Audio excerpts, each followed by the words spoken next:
Bom dia a todos. Essa é a reunião clínica da disciplina de nefrologia da Fundação Oswaldo Ramos, da Escola Paulista de Medicina.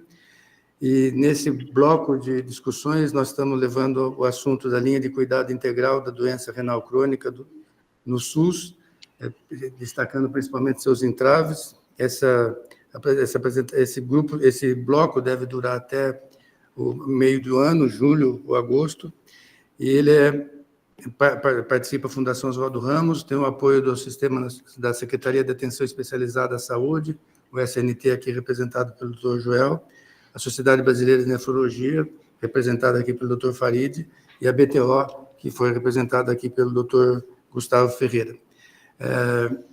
Na reunião de hoje, nós convidamos o Dr. Luiz Gustavo Modelli. Desde já, Gustavo, te parabenizo pela dedicação ao estudo desses dados e até as análises estatísticas que você faz, que só você entende, eu não entendo absolutamente nada disso. Parabéns pela sua dedicação a essa área, que traz dados bastante importantes. E você vai falar sobre... A ideia dele é falar sobre explorando dados do mundo real, né, dados que são obtidos da prática do cotidiano na doença renal crônica no Brasil. Eu queria te agradecer, Gustavo, mais uma vez, parabenizar você pela dedicação a esse assunto aí, a coleta de dados que acabam ajudando na definição de políticas públicas. Muito obrigado, Gustavo. Eu ia registrar a presença do Dr.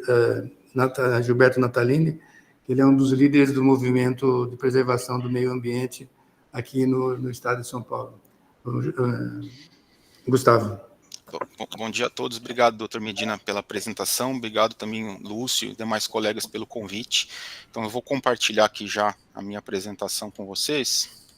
Então, nós vamos falar um pouquinho sobre explorar dados de mundo real na avaliação da doença renal crônica.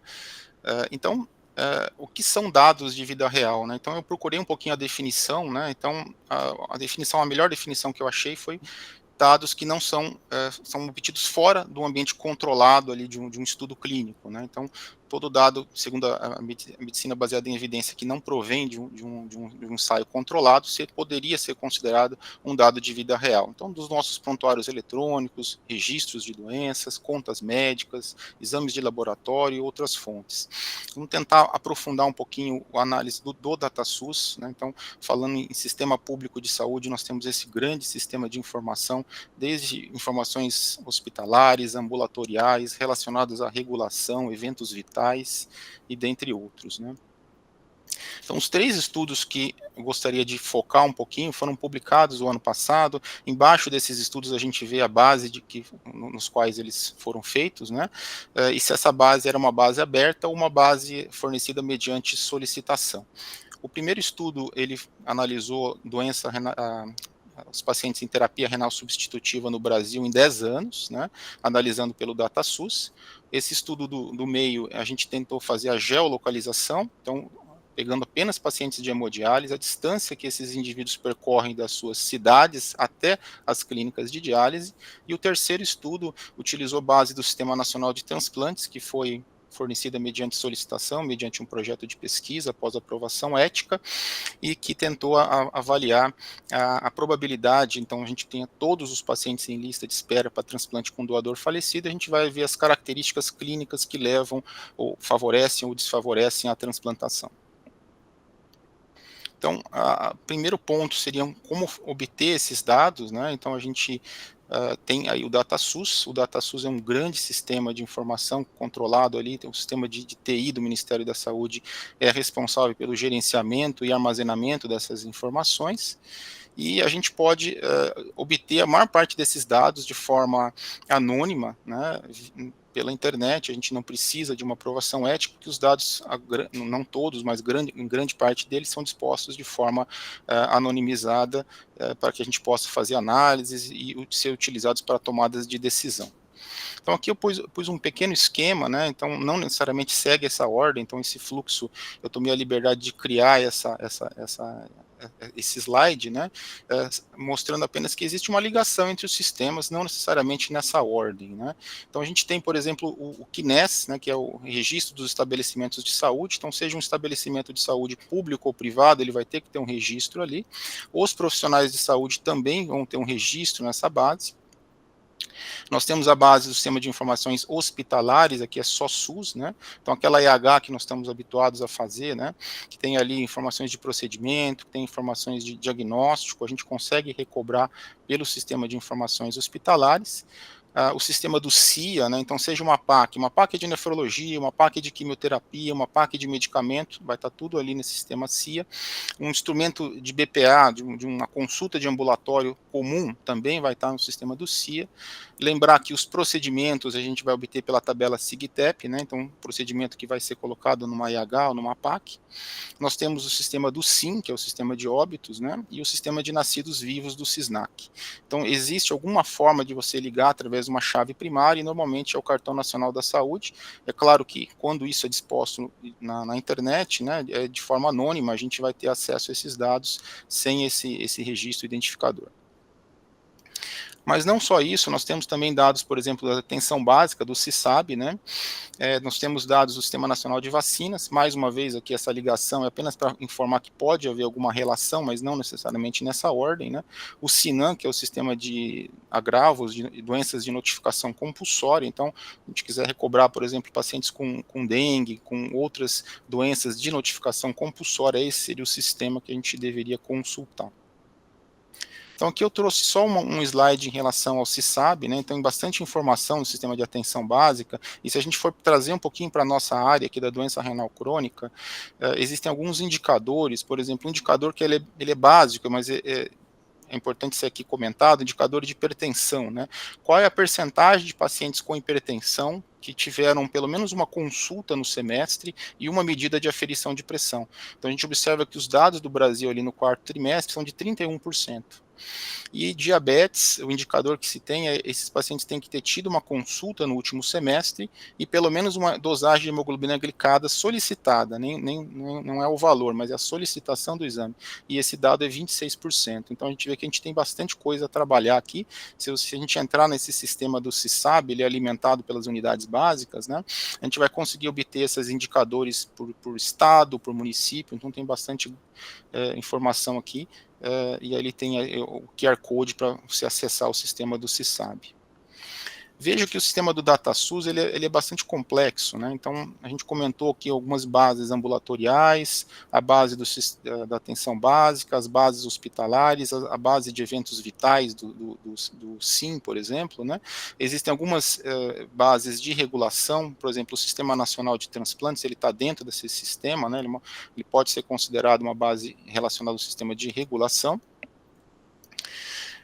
Esse é um artigo publicado no Caderno de Saúde Pública, eu acho bem interessante, ele traz várias tabelas, né, então ele mostra desde quando as bases foram disponíveis, por exemplo, o sistema de informações hospitalares, né, a gente tem ali desde 92, né, quais são as bases que você consegue acessar, o sistema do SIM, o sistema do QNES, então a gente tem ali estabelecimentos, a gente pode obter os profissionais de saúde. Embaixo a gente está vendo as bases do CIA, você vê que são vários tipos de base, desde uma base geral, a produção ambulatorial geral, até a base, uma específica de tratamento dialítico, né, chama CIA-ATD, essa é a que nós vamos discorrer um pouco melhor nessa apresentação. Então ela vai desde julho de 2014 até o período atual.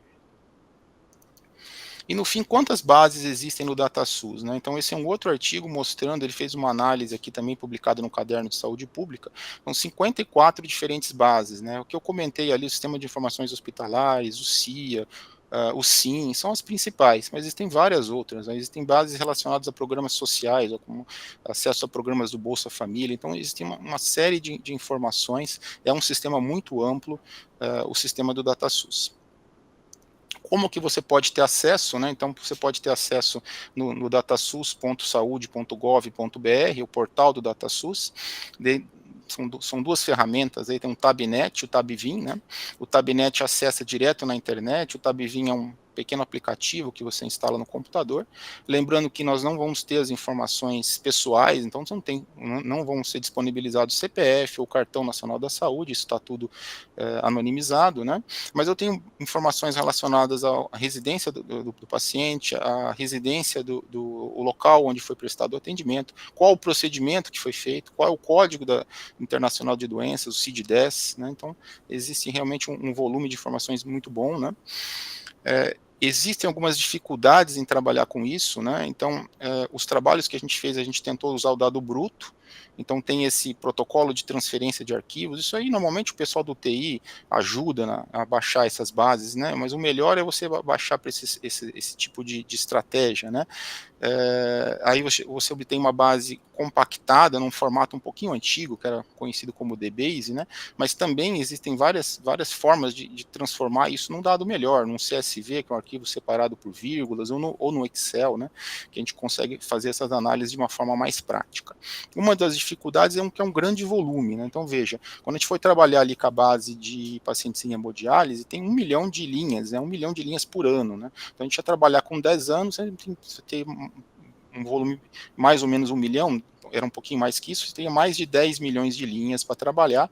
Se você for imaginar um Excel, ele consegue trabalhar com mais ou menos 1 milhão de linhas, né? Então você precisa de uma outra aplicação, eu vou trabalhar isso com Power BI, eu vou usar o R, vou usar o Python, então isso pode ser uma dificuldade.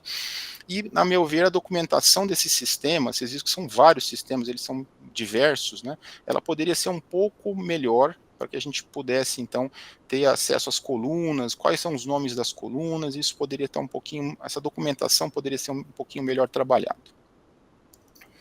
Outra fonte de dados é o portal de dados abertos. Não sei se todo mundo já entrou aqui, mas é bem interessante esse portal de dados abertos, né? Então você acessa informações até sociais, por exemplo, beneficiários do Bolsa Família. Você consegue um arquivo de CSV, um arquivo separado por vírgulas, né? Você pode analisar isso em qualquer software, né? Então você consegue dentro do portal de dados abertos. Uma outra ponto que eu queria compartilhar aqui é esse canal do YouTube do DataSUS, é muito bom esse canal, né? Então tem vários ali webinars que são gravados, tem outros vídeos, né, que ensinam então como a gente poderia analisar ou recobrar esses dados do DataSUS. Dados da Agência Nacional de Saúde Suplementar, né? Então tem um site próprio aqui da ANS, né?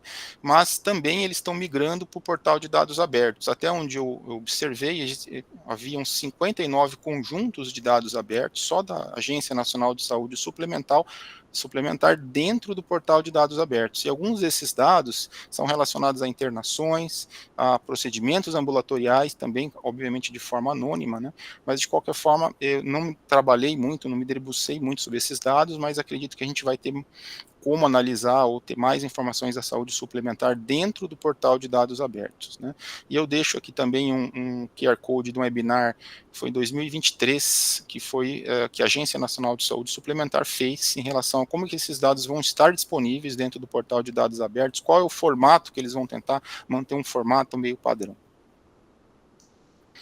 E agora, indo para o nosso cenário aqui da doença renal crônica, né, a gente vê, à esquerda, estou compartilhando o censo, é o último censo publicado no Jornal Brasileiro de Nefrologia, que foi de 2023, e aqui a gente tem aí o número de pacientes em diálise no Brasil, a taxa de resposta está melhorando, chegou em 37,5, eu só gostaria de salientar que ele não é bem um censo, né, é bem importante as informações que estão ali, mas o censo, por definição, ele seria a totalidade, né? E aqui a gente está observando uma amostra, né? A gente está fazendo uma percentagem de resposta do todo, né? Então existe ali um intervalo de confiança, né? Então a gente tem mais ou menos 157 mil pacientes em hemodiálise, em terapia renal substitutiva, né? E existe um intervalo de confiança. Então a taxa de resposta foi 37,5, e sempre o período de análise é em junho, né, em julho, né? Então, por exemplo, em julho de 2023, você tem 157.357 pacientes, e mais ou menos um pouco mais de 20% desses pacientes é da saúde suplementar, né? E a ideia do trabalho foi analisar aquela base do DataSUS que fala especificamente da terapia renal substitutiva, né? Que foi disponibilizada a partir de 2014. Então a gente consegue o número exato. Então aqui a taxa de resposta ela é praticamente 100%, porque a gente está analisando todo, né? A gente está analisando todos os pacientes, todas as APACs, né? Um pouquinho diferente, porque não é num período, num mês só, mas é o ano todo. Então, por exemplo, no ano de 2023, nós tivemos 161.685, esse número exato, né? Esse número é o número que dialisou nesse ano. Então aí uma percentagem desses pacientes faleceu, uma percentagem transplantou, uma percentagem teve outras saídas, né? Então é o número no decorrer do ano. Então esse foi o trabalho, nós publicamos na Kidney 360, teve participação do Ricardo e do Josemir, que estão ligados aí ao censo, sempre publicando o censo também ligados ao Comitê de Registros da Sociedade Brasileira de Nefrologia. A ideia foi levantar todos os pacientes em terapia renal substitutiva, seja hemodiálise, seja diálise peritoneal, no período de 2015, porque a base mudou mais ou menos no meio do ano de 2014, né, até 2023, e utilizando então esses dados do DataSUS. Essa é a PAC. Então, a gente tem ali informações de identificação do paciente, a gente tem o procedimento, então, se ele fez hemodiálise, se ele fez diálise peritoneal, se ele fez treinamento em diálise peritoneal, que a gente teve que remover, né? Ali à direita nós vemos os campos de exames, né? Então, toda a PAC está ligada a reembolso, mas algumas APACs, inclusive essa foi uma delas, né, teve a participação, essa aqui teve a participação da Sociedade Brasileira de Nefrologia, que sugeriu campos, né? Olha, vamos colocar esses exames aqui, o que foi bastante útil, porque tem informações muito ricas nessa análise, né? Então, essa PAC tem bastante informação. Eu estou dando um exemplo aqui de como as informações de dados brutos. Esse aqui é o dado bruto que a gente consegue recuperar. Eu posso compartilhar isso aqui, porque são dados anônimos, não tem nenhum problema, né? A gente vê ali que o Cartão Nacional da Saúde, ele vem num hash, né? Eu não consigo identificar, o que é ótimo, porque o dado ele tem que ser anonimizado mesmo, né? A gente está vendo todos os campos, né? Então, é um exemplo aqui da base, mas ela tem 65 colunas, né? Então, vejam, é uma base bem ampla, eu preciso de um codebook para ver quais são essas 65 colunas, né? E o número de linhas aqui é mais ou menos 1 milhão por ano, né? Então, é um dado, eu estou salientando isso porque é realmente um volume de dados bem grande, né? E nesse artigo a gente coloca essa questão, né? Então, que você tem que pegar esses dados que são repetidos ao longo dos anos, e um ponto principal aqui era agregar, né? Então, como que a gente vai agregar? Nós pegamos o Cartão Nacional da Saúde, então um paciente pode ter várias APACs no ano, mas o que eu preciso agrupar pelo Cartão Nacional da Saúde de forma que eu vou ter um caso único, né? Então eu vou agrupar pelo Cartão Nacional da Saúde e sumarizar os exames naquele ano, os desfechos daquele paciente. Então o que a gente tem aqui embaixo, nessa porção final, né, é o número individual. Então a gente tem certeza que são casos únicos, não são duplicados, né? E mais detalhes da forma como foi feito esse agrupamento, a gente colocou isso no suplemento desse artigo. Essa é a publicação, tá? Então aqui a gente está vendo o número de pacientes em hemodiálise que cresce ano a ano, no verde, né? E o número de pacientes em peritoneal que está decrescendo, né? E para o peritoneal eu vou, para os pacientes em diálise peritoneal, eu vou comentar um pouquinho mais adiante, né? O que aconteceu ao longo desses 10 anos, né? Então a prevalência aumentou para 792 pacientes por milhão.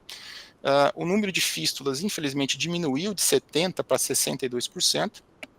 A idade mediana aumentou de 57 para 59 anos, o número de pacientes em diálise peritoneal caiu de 6,6 para 4,3, e alguns parâmetros melhoraram, como a adequação. Então a gente observou uma melhora do KTV aqui só para pacientes em hemodiálise, né, de 1,14 para 1,34. A análise que foi feita, existem várias tabelas nesse artigo, né? Então, quando a gente primeiro mandou ele para publicação, tinha feito uma outra análise, o revisor até pediu uma análise melhor, que é uma série temporal, né? Você tem várias medidas ao longo do tempo. E a gente achou esse Joint Point Regression uma forma bem fácil de fazer, né? Então, ele calcula essas inclinações aqui, então ele te dá um annual percent change e vê os pontos de inflexão. Então, eu trouxe um exemplo aqui da idade mediana, né? Então, a idade mediana aumentou de 2015 para 2020, de 0,39 ao ano, esse é o annual percent change, e de 2020 para 2023 a 0,2, um pouco menos, né? Então, a idade aumentou, um pouco mais de 2015 a 2022, e de 2020 a 2023 um pouco menos, né?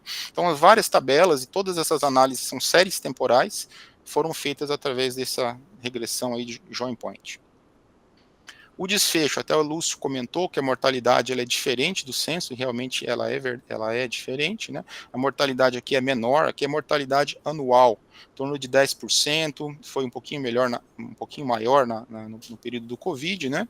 Então essa é a mortalidade informada em APAC. Então a gente percebeu que muitas clínicas informam o paciente que faleceu como alta, né? Então talvez esse seja um viés, né? A gente não cruzou com a base de mortalidade do SIM, Então, se a gente fizesse isso no futuro, a gente ia ter um dado mais robusto de mortalidade. Então, o dado de mortalidade, provavelmente, ele está subestimado.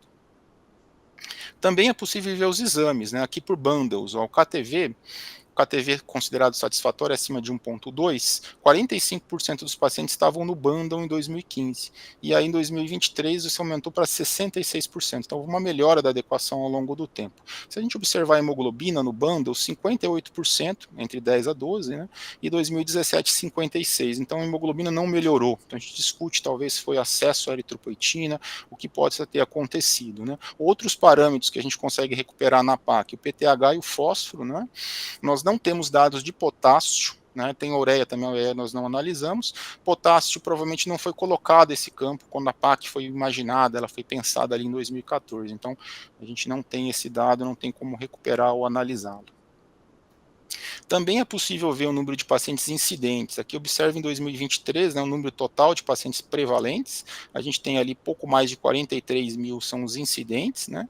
A gente tem uma estimativa da população, o censo foi em 2022, né? 2023 é uma estimativa, então a gente tem a prevalência por milhão. 792 por milhão. Lembrando que aqui nós não temos dados da saúde suplementar, é apenas SUS, né? Mas esse dado é muito parecido com o censo. Observe um dado do censo ali, 771, esse é o último censo que foi publicado.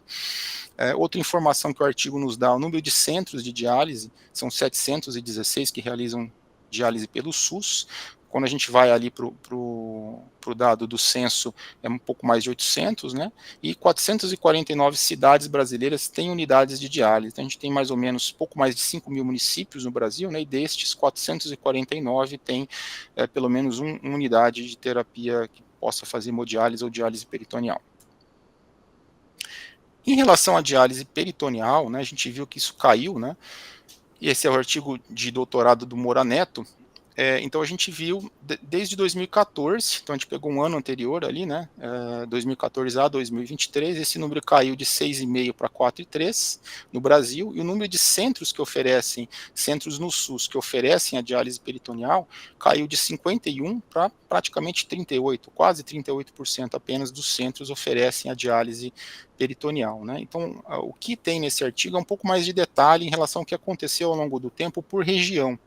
Então a gente observa ali na região sul e sudeste que o número, a proporção, né, de pacientes em relação ao total de pacientes em terapia renal substitutiva, né, e esse é o número que nós estamos vendo nessa figura, né, se mantém estável, mas na região norte caiu de 7% de pacientes que realizavam peritoneal para 2,35%, e no nordeste 4,67% para 1,32%, então são as regiões que mais caíram aí ao longo do tempo, e a gente sabe que tem todo um esforço do Hospital do Rim, da Sociedade Brasileira de Nefrologia, para que aumentem o número de pacientes em diálise peritoneal no Brasil. Outro ponto que eu lembro que eu li esse artigo na mídia convencional, né, a gente vê que muitos pacientes viajam muito de ambulância, ele até chama isso de ambulancioterapia, né, porque tem que ir para um município mais qualificado, fazer um tratamento mais especializado. E se a gente trouxer essa questão de quantos os pacientes viajam no SUS para fazer hemodiálise, né, a gente conseguiria ter esse dado? Então, esse foi o artigo, um segundo artigo, nós publicamos na Journal of Nephrology, que é uma revista da Sociedade Italiana, né, de Nefrologia, né, e a ideia foi pegar apenas um ano, que a gente firmou o último ano que a gente tinha disponível, que era 2023, e a ideia é fazer a distância entre os centros o município que o paciente reside, que a gente tem essa informação na PAC, e até o centro de diálise, e colocar isso em números por região, para a gente observar isso por região, né? Então, nessa figura, vocês observem ali os pontos azuis, né? São os municípios que têm pelo menos um paciente em diálise, né? E aqui a gente selecionou apenas hemodiálise, a gente tirou a peritoneal desse cálculo, né? E no quadradinho a gente está vendo as unidades de diálise. Então, a gente está vendo os municípios com unidade de diálise. Então, o desafio aqui é calcular a distância entre os pontos azuis, os pacientes, as cidades onde eles residem, até o centro de diálise. E para isso a gente usou essa fórmula de Haversini, né? Então você tem 2 pontos, você tem um município, uma latitude, uma coordenada de latitude e longitude, e o local onde ele faz diálise, outra coordenada de latitude e longitude. É uma distância simples entre 2 pontos, considerando a curvatura da Terra, né? Então veja que futuramente a gente poderia fazer isso mais complexo, de uma forma mais complexa, né? Usando um API aí, tipo um Google Maps, né, ou um Waze, né, qual é a distância exata, né, mas isso seria mais complexo. Então, não foi feito dessa forma mais complexa, foi feito através da distância simples entre 2 pontos, 2 pares ali de latitude e longitude. Trouxe um exemplo da planilha para a gente observar, né? Então a gente tem lá o cartão da saúde anonimizado, apenas para algum referencial de cada paciente, né? Eu tenho o código IBGE do município, aí eu vou no IBGE e recupero o município, tá ali, o município do paciente. Aí você tem latitude e longitude desse município, e você tem lá o código IBGE da diálise, então eu recupero o nome do município, latitude e longitude. Então com esses 2 pares de latitude e longitude, você consegue calcular a distância que está no último campo ali. Tá?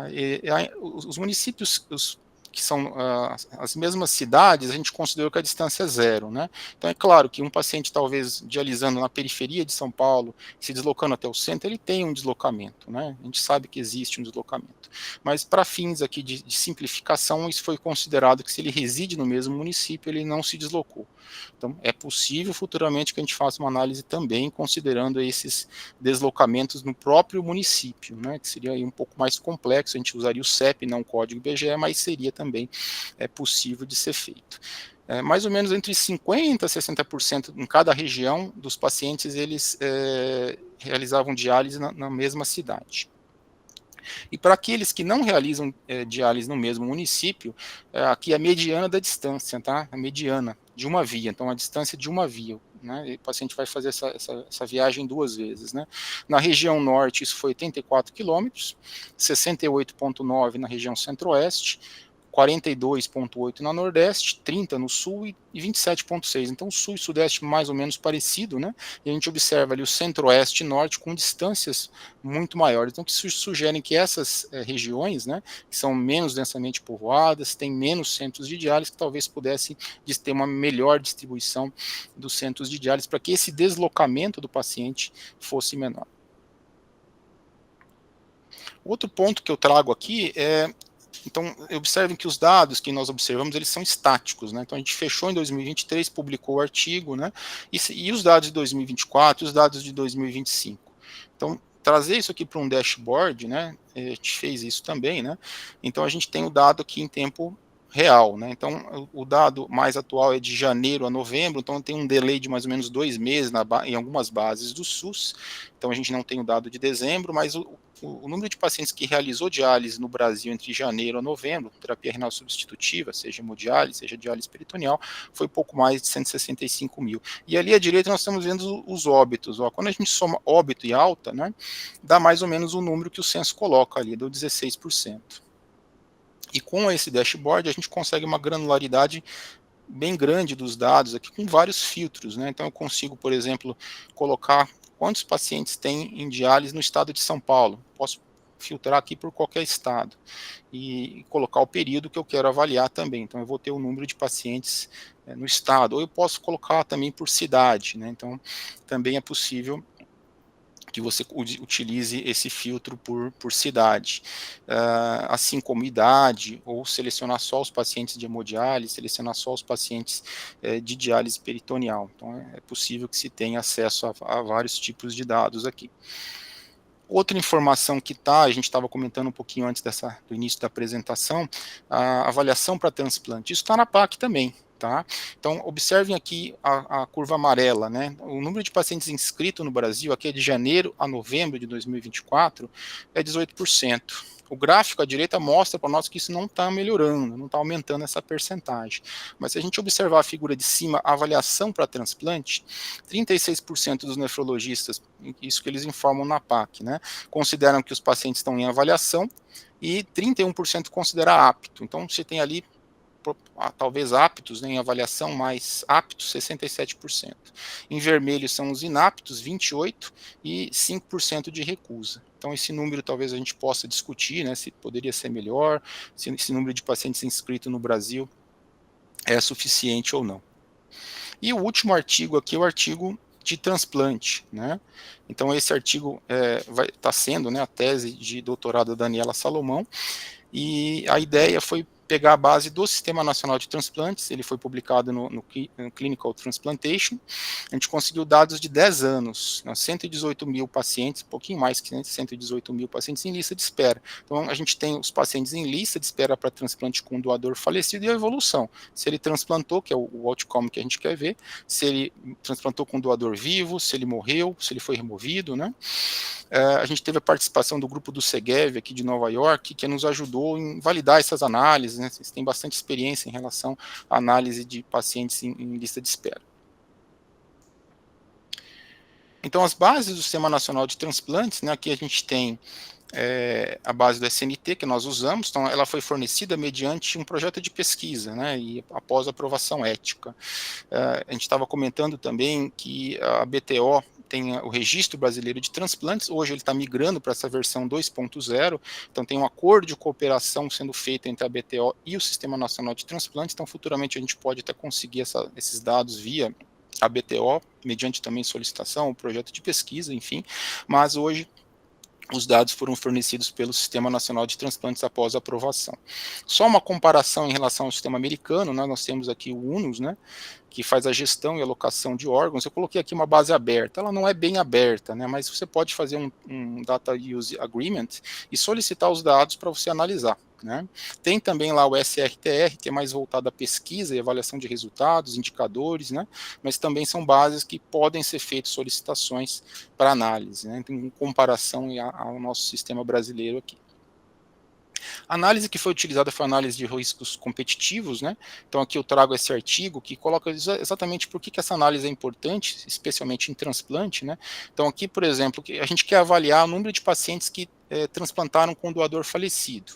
E o fato desse paciente não ter transplantado, né, a gente vai considerar como uma censura. Removido de lista, censura. Se esse paciente transplantou com doador vivo, é uma censura. O problema disso, a gente usaria então as análises convencionais, vamos dizer o Kaplan-Meier e análise de Cox para multivariada, a gente teria incorrendo num problema, que seria esse paciente que falece, que é removido de lista, ele nunca mais está em risco de transplante, né? Então, a melhor forma de fazer isso é usar análise de riscos competitivos, a gente utilizou isso aqui, então ao invés do Kaplan-Meier, você tem a curva de incidência acumulada e você utiliza também o Fine Gray ao invés do Cox Regression. Então, trago aqui as análises univariadas, né, desse artigo. Né? Então, a gente observa aqui na univariada que existe uma pequena diferença entre os sexos, de 7%. No eixo Y, quanto melhor o eixo Y, maior o eixo Y, maior a probabilidade de transplante. Na figura C, a gente observa que a probabilidade de transplante na criança é bem maior, abaixo de 18 anos, é um critério de lista, né? Na figura D a gente vê por tipo sanguíneo, como observado em outros países, em outras análises, o tipo sanguíneo O acaba sendo desfavorecido e o tipo de sangue AB, a probabilidade é um pouco maior. Quando a gente observa por doença de base, o gráfico A, o diabetes ele é desfavorecido e o glomerulonefrite, como causa base, acaba sendo uma probabilidade maior. Na figura B a gente está vendo por região, né? Então região região nordeste, centro-oeste, sudeste estão no centro, é mais ou menos igual, né?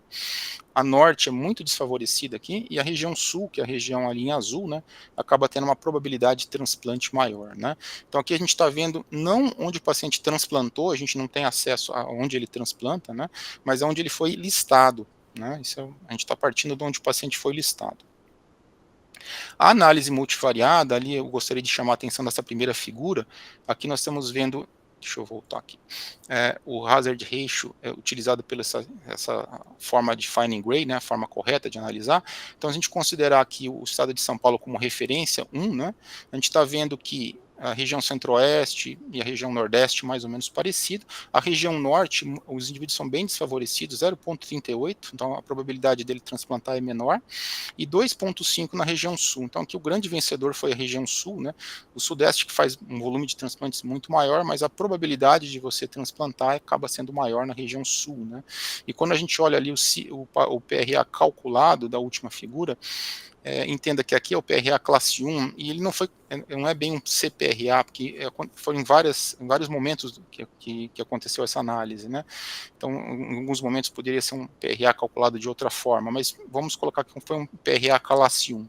Então, a gente observa que a região sudeste, 28% tinham PRA maior que 0, e 46% na região sul. Então, a região sul tinha pacientes que, teoricamente, mais complexos, né, com uma percentagem maior de PRA diferente de 0, eles tinham uma maior chance uma maior percentagem de retransplantes e tiveram aí uma probabilidade, uma chance de transplante foi maior na região sul. E será que seria possível trazer isso para um modelo preditivo? Então a ideia seria pegar isso e usar um calculador, vai ver a probabilidade desse paciente transplantar, né? Então a gente fez isso com os dados do Estado de São Paulo, a gente tinha dados do Sistema Nacional de Transplante de 17 anos, também um outro projeto de pesquisa, isso foi publicado na PLOS ONE, utilizando uma regressão de Cox, né? À esquerda a gente vê aí uma matéria que fala desse assunto, né? E tem o calculador também, então o calculador está disponível, a gente pode colocar lá o tipo sanguíneo, HLA, regional, em São Paulo nós temos 4, né? Ele vai te dar a probabilidade de transplante. A concordância, aqui avaliada pelo C-Index, foi 0,7. E a ideia é fazer isso para o Brasil. Então, pegar os dados da Daniela Salomão, lá, os dados que a gente mostrou ali naquele artigo, e trazer isso para um modelo preditivo. Então, a gente mandou isso aqui para o Congresso de Transplantes agora, né? E o que eu vou mostrar aqui é uma derivação desse trabalho, isso é um trabalho em construção, né? Eu gostaria também de colher a opinião dos colegas aqui, para ver o que a gente poderia melhorar, né? Então, o tempo mediano a gente tem disponível, né? Então, o tempo mediano até o transplante varia conforme as regiões do Brasil, e ele é tão baixo quanto 8 meses em Blumenau, até tão elevado quanto 28 meses em Roraima, né? Mas não é a melhor métrica, a gente precisa de algo mais preciso, né? E para isso a gente tem um modelo de São Paulo, mas ele é só válido para São Paulo, com esse C-Index de 0,7, que foi um COX, né, com 48 mil pacientes em 17 anos, de 2000 a 2017. Ali à esquerda vocês podem ver as variáveis que nós usamos. Ele não tem uma validação externa, mas ele já está publicado, e tem um calculador pronto. Vocês podem acessar o calculador, ele está disponível. A ideia agora foi fazer o modelo Brasil, né? E quando a gente rodou o modelo, o C-Index, essa concordância que a gente usa para tempo até o evento, né, foi melhor. Surpreendentemente foi 0,75, né? São 118 mil pacientes, né, em 10 anos, 2012, pegou um pedacinho da pandemia ali, até 2022. Vocês observem que a gente também consegue ter uma concordância por mês, né, por tempo, né? Então a gente tem uma concordância geral, 0,75, e uma concordância por períodos, ó. Ela é tão boa quanto 0,8 em 60 meses. As variáveis são muito parecidas com as variáveis anteriores, incluindo a doença de base. A gente usou um modelo diferente aqui, então provavelmente aprimorando um pouco o que foi feito ali em São Paulo, né? A validação externa, que essa até é a questão de alguns colegas, Gustavo sempre perguntava também, será que se a gente fez um modelo com o passado, isso vai ser válido hoje, isso funciona atualmente, né? E a gente fez uma validação externa usando um período diferente, né? Então a gente utilizou um período mais atual, que a gente tem aqui de 2023 com mais de 5 mil pacientes, e o C-Index foi 0,77, ou seja, falando que o modelo sim continua muito bom no período atual, né? Então esse modelo ele tem uma validação externa, mas ele está em construção, né? A gente não tem ainda um calculador, talvez no futuro, né, colher a opinião de todos os colegas, aprimorar um pouco mais até tornar isso disponível. Um exemplo para nós, um paciente entre 18 e 60 anos, doença de base indeterminada, PRA0, tipo de sangue O, 1 ano em diálise, né, sorologias negativas com HLA relativamente comum, né, ele levaria 103 meses para transplantar no Pará, e aí tem a probabilidade mês a mês, né, você pode ver que é 19% em 60 meses, 99 meses em Alagoas, 36 meses no Rio Grande do Sul e 17 meses em Santa Catarina. Então, dependendo do local onde ele transplanta, o mesmo paciente ali, você vai ter probabilidades diferentes de transplante, né? E aqui eu trago um último exemplo, né? Aqui a gente pensar em 3 pacientes, né? O paciente 1, 40 anos, PRA0, no Pará, com tipo AB. Tipo AB é mais fácil de transplantar, né? Um paciente com essas características, o 2 aqui um idoso com PRA de 60%, um pouco mais difícil, né, mas vamos imaginar que ele tenha um PRA de 60%, seja diabético em Santa Catarina com tipo O, e o 3 que é uma criança com PRA 0, doença indeterminada na Bahia. e com uma homozigose em DR. Né? A homozigose em DR dificulta a transplantação, a gente corrigiu isso em São Paulo, né, mas ainda continua em muitos estados com uma dificuldade a transplantação. Qual paciente vai transplantar primeiro? Quais que a gente acha que seria primeiro? Né? Então, aplicando o modelo, o primeiro paciente transplantaria em 41 meses. Tem 76% de chance de transplantar em 60 meses, o 3, que é a criança, praticamente igual, 41,5, então a criança tem muita vantagem na lista, né? Felizmente, né? Esse é um critério de lista.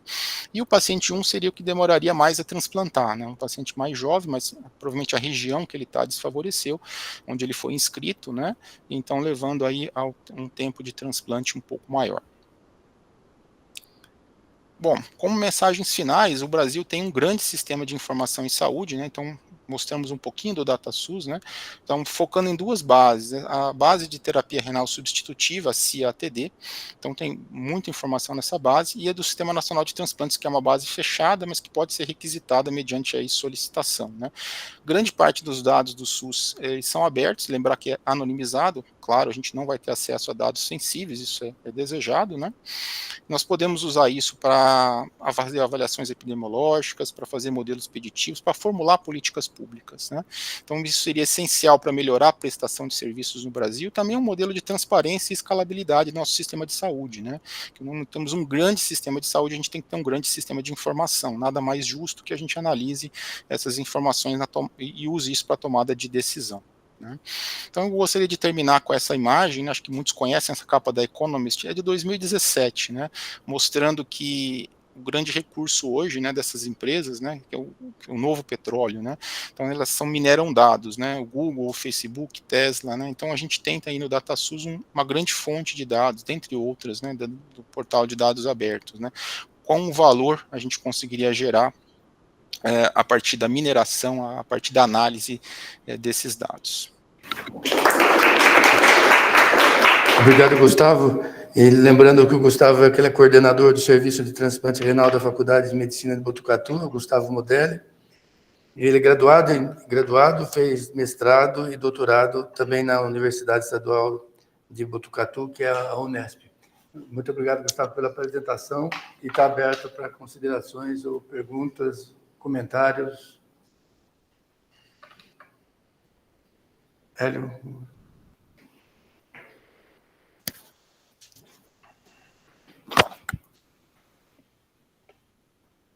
Bom dia, Gustavo. Bom dia, Torelli. Tudo bem? Tudo certo.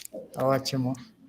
A quantidade de informação que você compartilhou conosco hoje foi muito grande mesmo.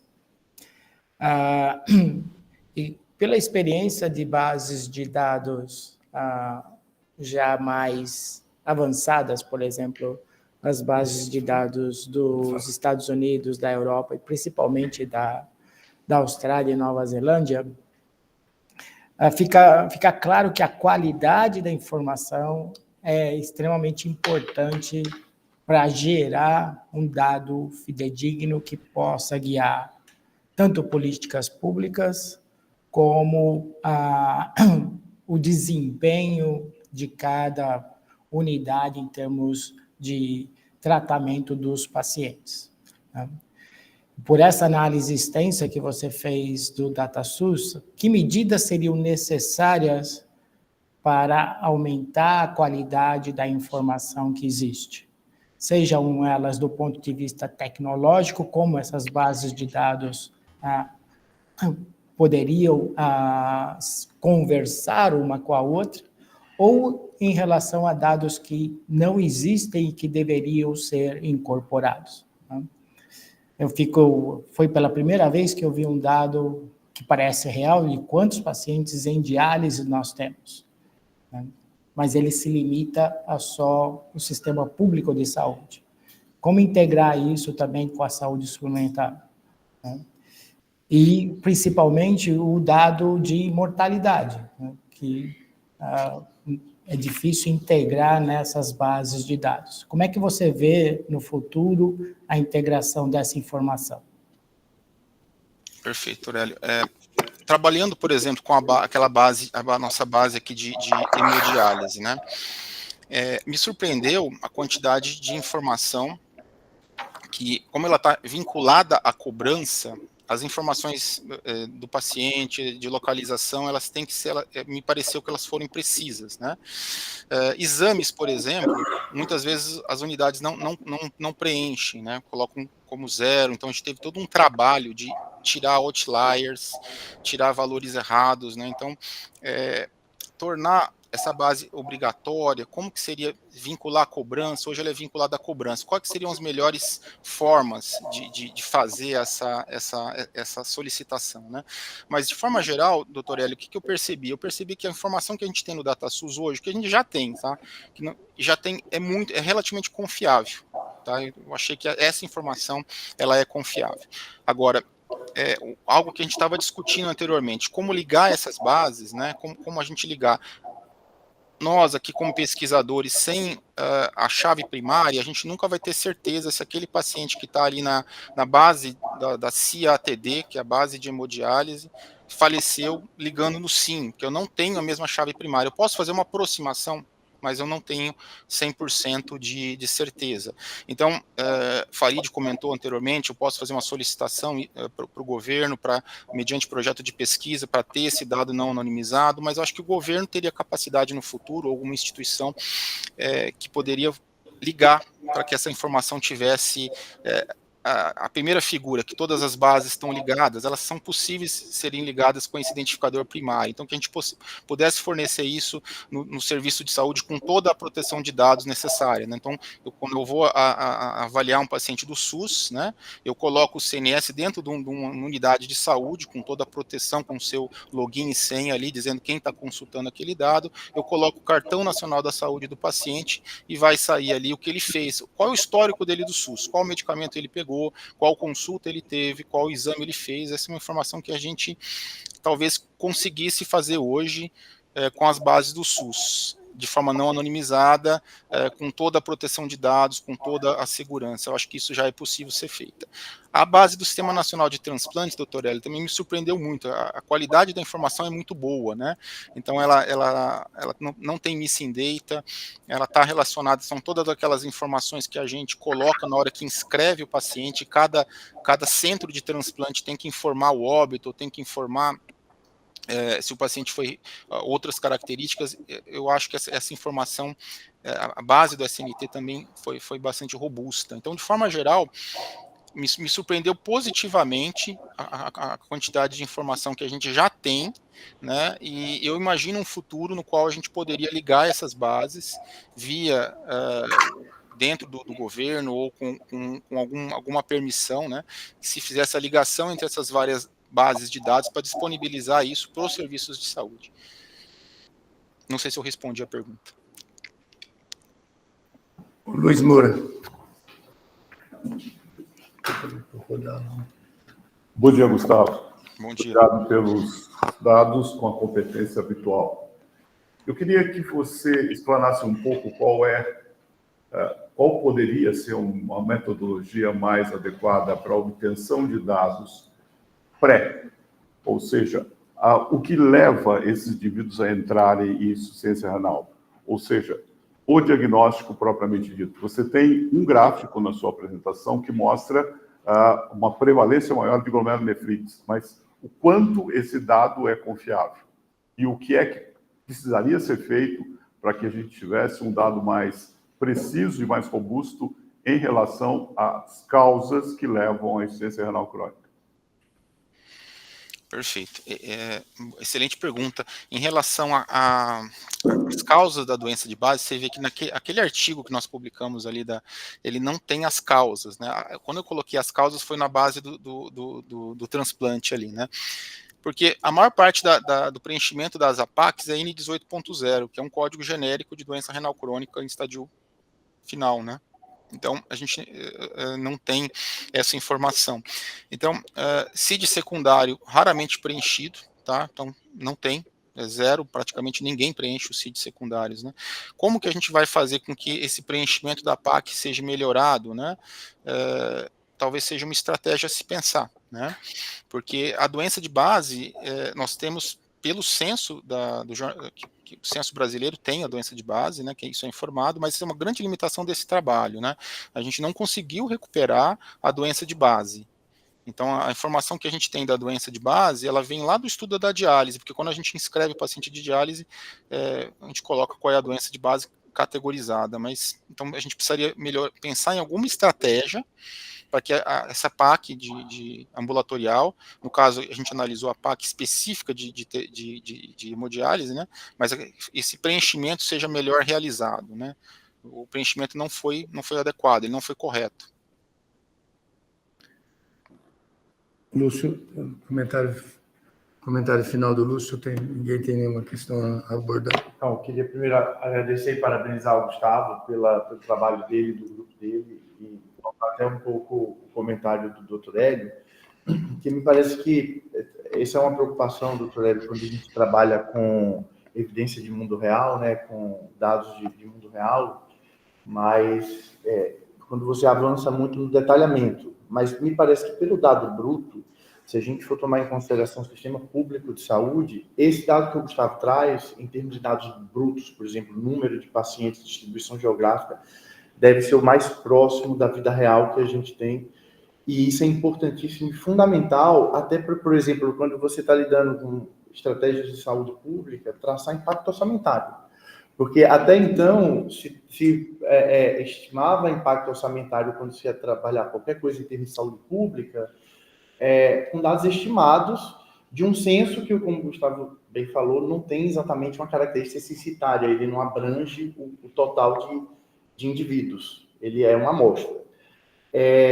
E é interessante que quando a gente pega essa base de dados do DataSUS, os dados do Gustavo e algumas análises que a gente já tinha feito antes, especificamente no estado de São Paulo, bate com o que o estado paga, o que o governo paga, né? O número de pacientes, o número de sessões, bate bastante com aquilo que sai do cofre do pagador e chega no prestador de serviço.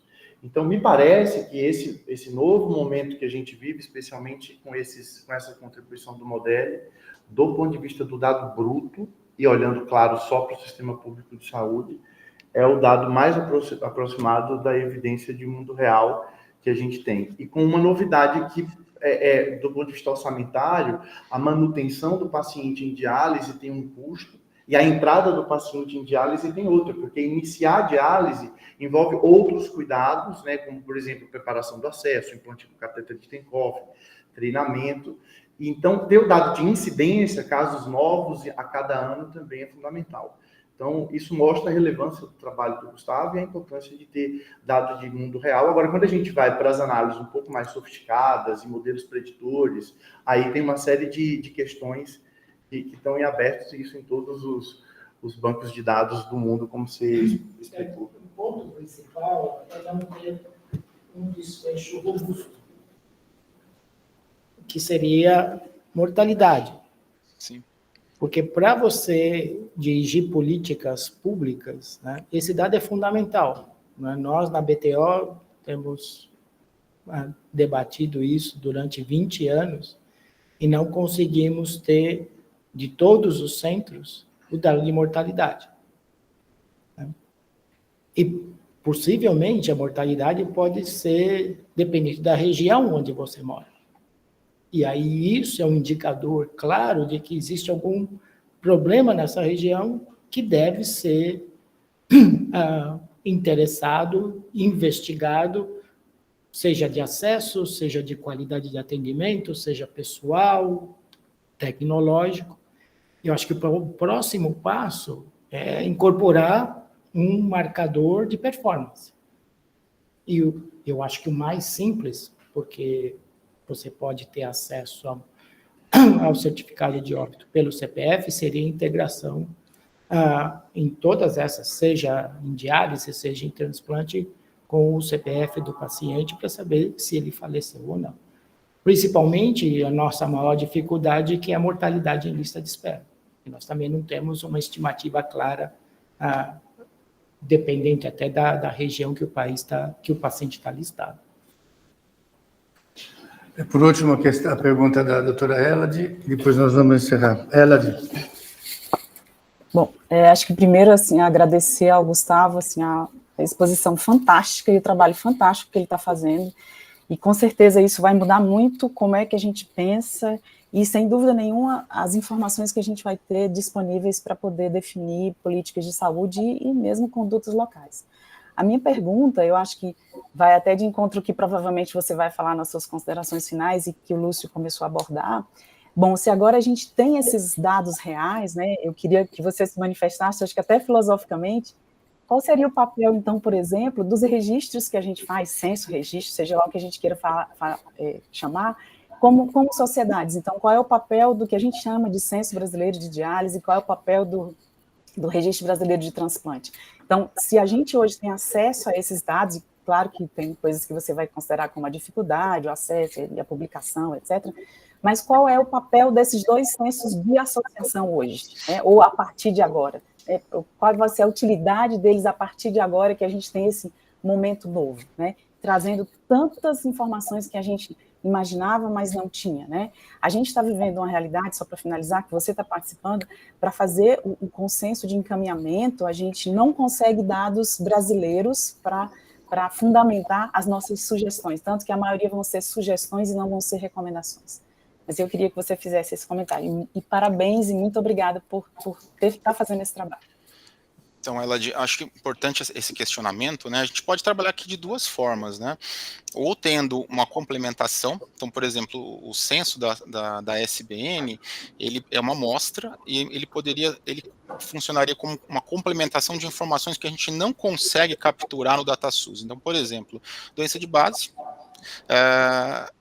e percentagem de pacientes em convênio, né, que a gente só tem ali o SUS. Então, é uma informação complementar. Os dois caminham muito bem, né? Ou até mesmo juntar os dois, que é a proposta que a BTO está fazendo, né? Então, você tem o dado primário vindo do Sistema Nacional de Transplantes e a informação que não tem ali, o centro complementa. Então, como que a gente preenchia no passado o RBT? A gente colocava paciente por paciente com o CPF e tal. Agora a gente já vai ter um pré-preenchimento e a gente vai colocar as informações que não tem. Então, eu imagino que os sistemas podem ser e devem ser complementares. Bom, Gustavo, essa apresentação fica disponível também no YouTube, se você concordar. Sim. Eu queria só anunciar a apresentação da semana que vem, antes de te agradecer. A apresentação da próxima semana é doença renal crônica na atenção primária, né? Começando pelo Programa de Saúde da Família. Quem vai falar é o Dr. Farid Saman, ele é médico do Grupo de Planejamento da Secretaria do Estado de Saúde de São Paulo, ele que cuida do planejamento da atenção ao paciente portador de doença renal crônica na Secretaria Estadual. Ele é secretário-geral da Sociedade Brasileira de Nefrologia também. Ele vai falar sobre a doença renal crônica na atenção primária. Já queria antecipadamente agradecer ao Dr. Farid. Então, Gustavo, primeiro quero agradecer, assim, parabenizar você pelo teu trabalho, como já foi feito por muitos comentários, e contar com você em outras oportunidades, e passar a última palavra para você. Só agradecendo mesmo, parabéns pela apresentação.